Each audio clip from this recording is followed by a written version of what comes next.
When we talk about operant conditioning, we're talking about shaping. So, whereas Pavlov simply used an unconditioned response to an unconditioned stimulus, Skinner takes it a step further, and in his idea of operant conditioning, he's shaping behavior step by step by step, using essentially the same processes where you pair certain behavior with, in this case, either a reinforcer or punishment. Now, there are two different kinds of reinforcers. The first is a positive reinforcer, in which case, most of the time, we think of this as a reward. And then, of course, we have punishment, in which case we know it as the addition of some kind of a negative, some kind of an unpleasant consequence. Where people get confused with this sometimes is that there's this idea of a negative reinforcer. To help you keep negative reinforcement and punishment separate, you can think of them this way. A negative reinforcement includes a subtraction of something, taking away something, and usually that something is something negative.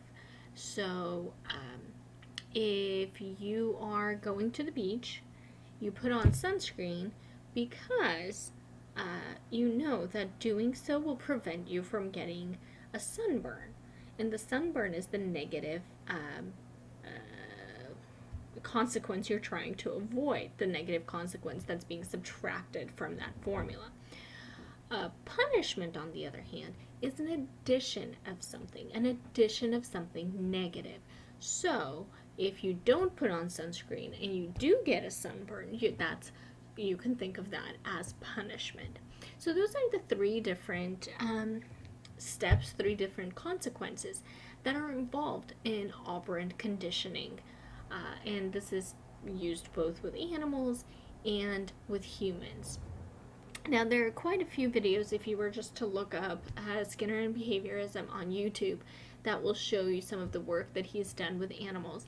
But I wanted to show you a quick excerpt from the show The Big Bang Theory that actually shows operant conditioning in effect. We won't watch the whole video, it is kind of long, but I do want you to see how reinforcement is used. Are you finished? Well, thank you. How thoughtful. Would you like a chocolate? Yeah, sure. Thanks.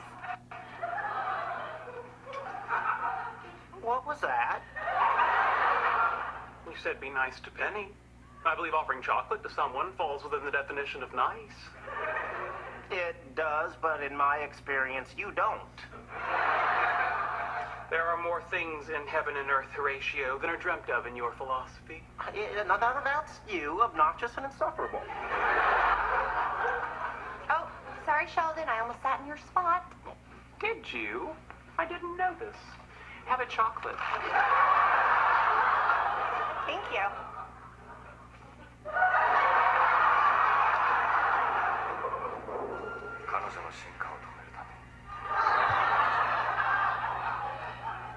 What's this cartoon called again? Oshikuru Demon Samurai. It's not a cartoon. It's anime. Anime. You know, I knew a girl in high school named Anime. Anime Fletcher. She was born with one nostril. Then she had this bad nose job and basically wound up with three.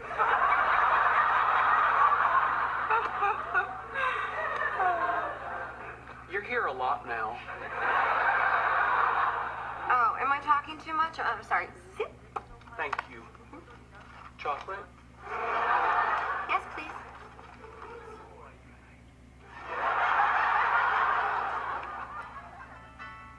Oh. Hey, Kim. Yeah, you know what? Hold on. Let me take this in the hall.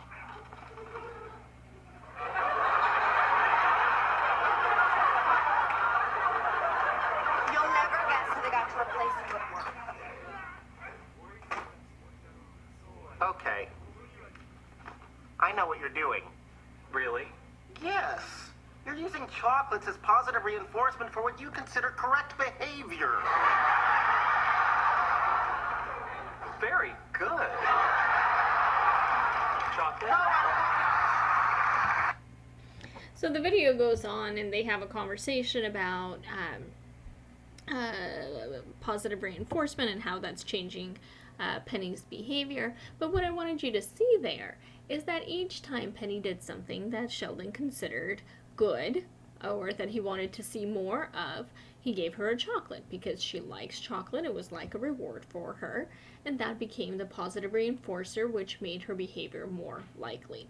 So the key thing to remember with operant conditioning, though it's a little bit more complex than simple classical conditioning, it still boils down to people responding to different types of stimuli. In this case, rewards, negative reinforcers, and punishment. And again, the criticism here is that it's very reductionistic. It really doesn't take into account all of the complex decision making that cognitive psychologists